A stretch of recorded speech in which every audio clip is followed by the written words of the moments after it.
Itu yang tadi saya baca di sholat Isya, ayat ketika Nabi Uzair mencari tahu tentang kebesaran Allah saat beliau mengunjungi sebuah negeri yang sudah hancur, sudah tidak mungkin lagi dibangun, hancur sehancur-hancurnya. Terus Nabi Uzair bertanya, bagaimana cara Allah menghidupkan negeri kayak gini? Dan waktu itu Nabi Uzair lagi jalan ke negeri itu ngelewatin pakai keledai, terus beliau bawa kayak semacam kue atau roti dengan susu. Keledai, roti, susu, jalan. Ketika ngelihat negeri yang sudah hancur-hancurnya, sudah binasa sekian puluh tahun, gak mungkin lagi dibangkitkan negeri itu, tiba-tiba Uzair bertanya,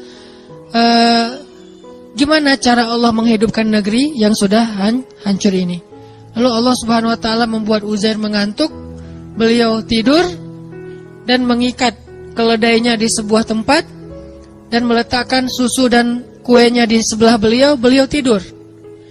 Ternyata Allah menidurkan Uzair selama 100 tahun.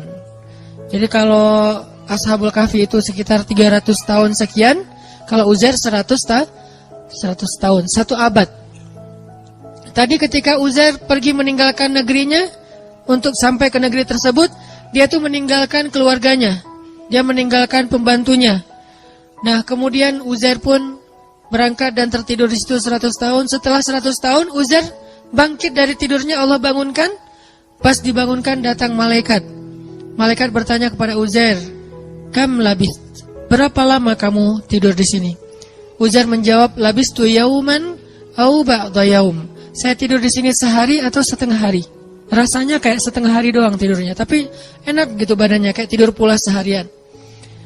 Terus malaikat itu mengatakan, enggak, kamu tidur di sini selama 100 tahun. Apa buktinya? Coba kamu lihat keledai kamu. Keledainya sudah menjadi tulang belulang, sudah tidak ada lagi daging, kulit, benar-benar udah jadi tulang. Seperti bangkai tulang hewan yang ada di tengah padang pasir, udah habis 100 tahun. Tapi coba kamu lihat makanan kamu masih seperti baru ditinggalkan tadi dan masih hangat. Jadi kayak roti gitu, baru ditaruh, itu kayak baru naruh beberapa menit yang lalu, masih hangat, rotinya masih lembut, belum kering sama sekali. Jadi Allah kasih 2 kondisi yang berbeda dengan waktu yang sama. Yang satu 100 tahun sudah jadi tulang belulang, yang satu yang harusnya nggak usah tunggu 100 tahun, sehari juga basi kan. Kalau keledai ditinggal beberapa hari mungkin masih bertahan nih, lemah, mungkin lama-lama mati dan gak langsung jadi tulang. Tapi kalau roti sehari juga udah basi. Hari ketiga udah keluar jamur, lama-lama keluar ular dan habis gak ada sisa. Tapi yang harusnya sehari basi masih hangat. Yang harusnya beberapa minggu baru menjadi tulang, malah sudah menjadi tulang belulang. Akhirnya malaikat ini kemudian menyebut nama Allah, tiba-tiba tulang belulang keledai itu disatukan lagi, dirangkaikan lagi, kemudian dagingnya membalut tulang, lalu kulitnya membalut daging. Tiba-tiba keledai itu kayak apa ya? Kayak rewind gitu ya, kayak balik lagi gitu. Tiba-tiba dia jadi hidup. Dan ini nggak pakai aplikasi loh. Benar-benar nyata gitu. Bukan pakai aplikasi editan atau apa, tiba-tiba jadi hidup lagi. Dan keledai itu persis seperti ketika tadi Uzair tinggalkan saat sebelum beliau tidur. Disinilah Uzair mengatakan, a'lamu annallaha ala kulli syai'in qadir. Sekarang saya mengerti, Allah itu emang maha kuasa atas apapun juga. Bisa apa aja, nggak ada yang nggak bisa. Nah, tajrid iman. Kalau cara Nabi Uzair mentajrid iman dengan hal-hal yang kayak gini, karena beliau imannya ajaib. Makanya dikasihlah mujizat-mujizat yang di atas nalar kita. Kalau kita bisa mentajrid iman dengan dengar cerita-cerita orang. dengar cerita-cerita orang yang pernah merasakan keajaiban dalam rezeki, keajaiban dalam kehidupan, keajaiban dalam pemberian Allah, keajaiban dalam jodoh. Itu banyak banget, dan cerita-cerita kayak gitu harusnya menguatkan azam kita untuk mengambil keputusan yang besar dalam hidup. Saya secara pribadi itu yang selalu saya coba recharge ke diri saya untuk berani mengambil hal-hal yang memang mungkin gak besar-besar amat, tapi buat saya itu juga butuh keberanian untuk melakukannya. Karena apa? Karena banyak mendengar kisah-kisah baik yang pernah terjadi atau yang sekarang sedang terjadi di antara teman-teman kita. Gak jauh dari ayat itu, hanya berselang satu ayat, bahkan gak berselang setelah ayat itu, ada lagi kisah Nabi Ibrahim juga sama, pengen menguatkan iman. Jadi tiba-tiba Nabi Ibrahim bertanya, wa idh qala Ibrahim Rabbi arini kaifa tuhyil mauta. Ya Allah, gimana? Coba tunjukkan ke saya cara engkau menghidupkan yang udah mati itu gimana, biar yakin dengan hari kebangkitan. Allah bertanya dan Allah Maha tahu jawabannya. Awalam tu'min? Apakah kamu belum beriman wahai Ibrahim? Kata Ibrahim, qala bala walakin liyatma'inna qalbi. Ya Allah, saya udah beriman, cuman pengen mantap nih. Tajdid, perbaharuan, recharge. Saya pengen lebih mantap ya Allah, coba tunjukin ke saya gimana cara ngidupin yang mati. Allah berfirman, ambillah 4 ekor burung, lalu potong-potong kecil, sembelih, taruh di 4 penjuru bukit yang berbeda-beda.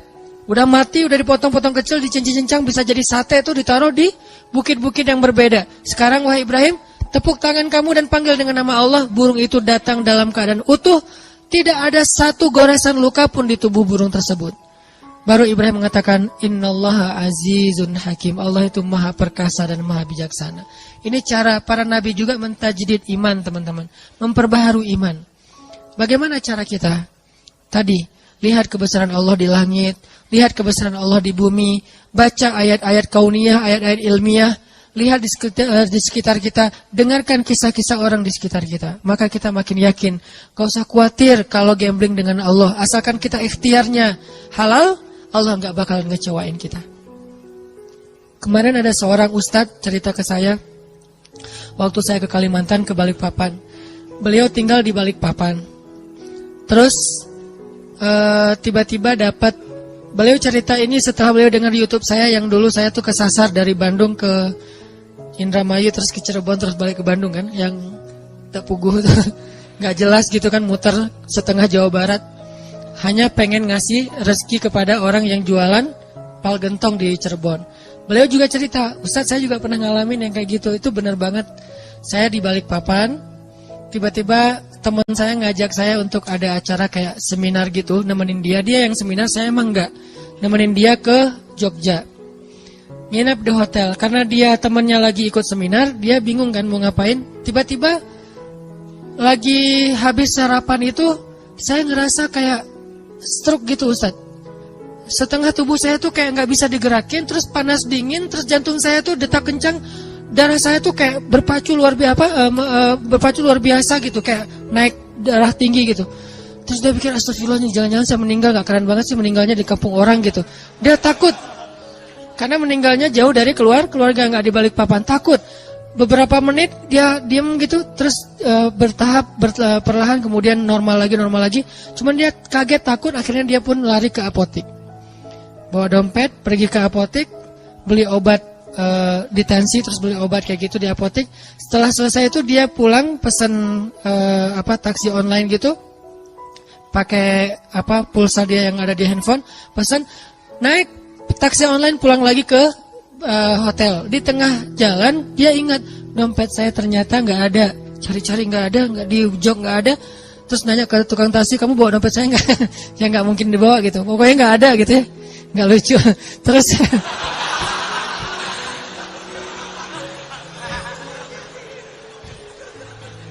ternyata komennya yang lucu.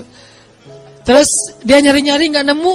Dia bilang, Pak, boleh nggak saya balik lagi ke sana? Sampai di hotel dia order lagi, balik lagi ke apotek. Sampai di apotek ternyata kata apotekernya, ada Pak, tadi saya nemu dompet Bapak, cuman dibawa sama security. Saya kasih ke security, dibawa. Pergilah ke security, ke pos satpam. Ternyata pos satpamnya lagi jemput anaknya. Nunggulah dia beberapa jam sambil satpamnya jemput anaknya, ditelepon karena udah ganti shift. Terus telepon, satpamnya datang, Pas datang akhirnya dia karena merasa ini di sini ada dompet, ada duit, ada ATM, ada SIM, ada KTP, pokoknya banyak kartu berharga. Dia ngerasa Sapam ini berjasa buat dia, dikasihlah entah 100.000, entah 200.000. Sapam ini mengatakan, alhamdulillah, masya Allah, alhamdulillah, saya baru aja tadi kepikiran pengen bayar sekolah anak saya. Kami belum dapat pinjaman, makanya tadi saya lama ngejemput tuh nyari pinjaman dan belum nemu, belum dapat. Makasih ya Pak, ini dapat 100.000 itu untuk bayar sekolah anaknya. Baru beliau sadar, benar ya. Ujuk-ujuk teman saya ngajak saya nemenin dia seminar ke Jogja. Terus habis sarapan di hotel, tiba-tiba saya stroke supaya saya datang ke apotik. Di apotik itu tiba-tiba dompet saya ketinggalan. Saya balik lagi, ternyata dompet udah dipegang security. Sehingga saya merasa berjasa, saya kasihlah dia 100.000. Tapi jauh-jauh untuk ngasih 100.000 kepada seorang hamba Allah yang Allah pengen ngasih rezeki buat dia. Ini rencana Allah Subhanahu wa taala. Dan gak harus selalu bentuknya sedekah, hadiah, bisa juga bentuknya yang profit, keuntungan dari usaha-usaha kita yang gak nyangka ternyata keuntungannya lebih daripada yang kita pernah bayangin. Ini artinya teman-teman, cerita-cerita kayak gini harusnya nambah yakin kita kalau kita ngambil keputusan besar, sebesar apapun Allah lebih besar. Sebesar apapun resiko yang kita ambil dalam sebuah keputusan, Allah lebih besar. Bukankah kalimatnya Allahu Akbar? Allah Maha Besar, tidak ada yang lebih besar daripada Allah. Jadi kalau tidak ada yang lebih besar daripada Allah, berarti semua kecil kalau di hadapan Allah. Besar di hadapan kita, tapi kecil di hadapan Allah. Semua keputusan kita, semua resiko kita, semua bahaya yang kita takuti, semuanya saghir indallah, kecil di sisi Allah Subhanahu wa taala.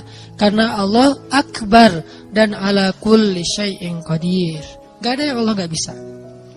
Cuman untuk bisa punya keberanian kayak gini, kita terus mentajdid iman kita dengan dengar nasihat-nasihat orang, dengar cerita-cerita orang, kayak gitu teman-teman.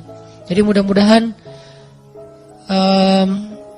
dari sekarang kita coba lebih sering mencas iman kita lewat motivasi taklim, lewat bacaan, lewat cerita-cerita teman kita, hal-hal yang ajaib dalam hidup dia. Suatu saat kalau memang kita harus mengambil sebuah keputusan besar, maka kita sudah punya kemantapan hati, sudah yakin sama Allah. Dan keyakinan kita yang dalam itu, itulah modal paling penting kita dalam mengambil keputusan besar. Bukan misalnya nih, mau ninggalin kerjaan, udah nabung dulu sekian ratus juta, biar nanti kalau lagi oleng masih ada simpenan uang. Bukan itu modal yang nomor satu, walaupun itu penting. Tapi bukan itu nomor satu. Nomor satu adalah yakin kepada Allah. Karena makin kita yakin kepada Allah, Allah juga makin ngebuktiin kebenaran dari keyakinan kita. Kalau kita ragu-ragu dikit, Allah ngebuktinya juga sesuai dengan zon prasangka kita kepada Allah. Kalau buat saya pribadi, saya terus ngelatih yang kayak gini-gini. Pokoknya kalau sama Allah mah gak usah khawatir lah. Yang penting ikhtiar. Dan ikhtiar itu bagian dari tawakal. Ikhtiar itu bukan berbeda ya, bukan ikhtiar dan tawakal. Ikhtiar itu bagian dari tawakal. Karena kalau orang yang tidak tawakal, pasti ikhtiarnya melenceng. Kalau dia ikhtiarnya gak melenceng, masih fisabilillah, masih sesuai dengan syariat, koridor, on the track, berarti dia masih tawakal sama Allah, masih berserah. Begitu ikhtiarnya udah keluar dari tracknya Allah, berarti dia udah gak yakin dan gak berserah lagi kepada Allah. Jadi ikhtiar, doa, bagian dari tawakal. Ikhtiar, doa, pasrah, itu bagian dari tawakal. Jadi bukan tawakal dan ikhtiar, bukan. Ikhtiar bagian dari tawakal. Insya Allah ini bisa menjadi motivasi buat kita dalam mengambil keputusan-keputusan hidup kita. Walaupun mungkin awalnya emang agak berat, awalnya mungkin agak menyedihkan, awalnya mungkin agak sedikit terbeban. Tapi beban itu sedikit demi sedikit akan Allah ringankan. Dan setelah kita sampai kepada janji Allah untuk menolong kita, malah nanti kita akan mengatakan bersyukur dulu saya berani mengambil keputusan itu. Tapi iman kita harus stabil ya. Jangan 2 hari, seminggu, sebulan kemudian kita mulai suudzon sama Allah. Yang tadinya Allah udah mau nolong kita gak jadi. Gara-gara apa? Udah pundung. Allah udah nurunin nih keajaiban dalam hidup kita, pelan-pelan turun ke bumi. Dan itu juga butuh waktu gitu ya. Kenapa butuh waktu kok gak segera? Karena Allah pengen ngelihat kesabaran kita, pengen ngelihat ketahanan iman kita. Pas sudah mau sampai, kita pundung. Naiklah gitu bantuan kepada Allah. Ya Allah, dia udah pundung gak jadi. Di cancel kan sama kita. Nah terus saja, jangan ada batasnya. Yakin sama Allah mah gak ada batas. Kalau sabar kepada manusia ada batasnya, tapi sabar kepada Allah nggak ada batasnya. Sabar kepada manusia ada batasnya, tapi sabar ke Allah nggak ada batasnya. Maka mudah-mudahan kita terus husnuzon sama Allah, terus yakin sama Allah, dan ngambil keputusan-keputusan hidup kita. Masing-masing punya hajat, punya masalah, dan Allah akan menolong kita. La'allahu khair, la tahzan, innallaha ma'ana. Jangan ngerasa sendiri, jangan berputus asa, jangan khawatir, jangan sedih. Allah bersama kita.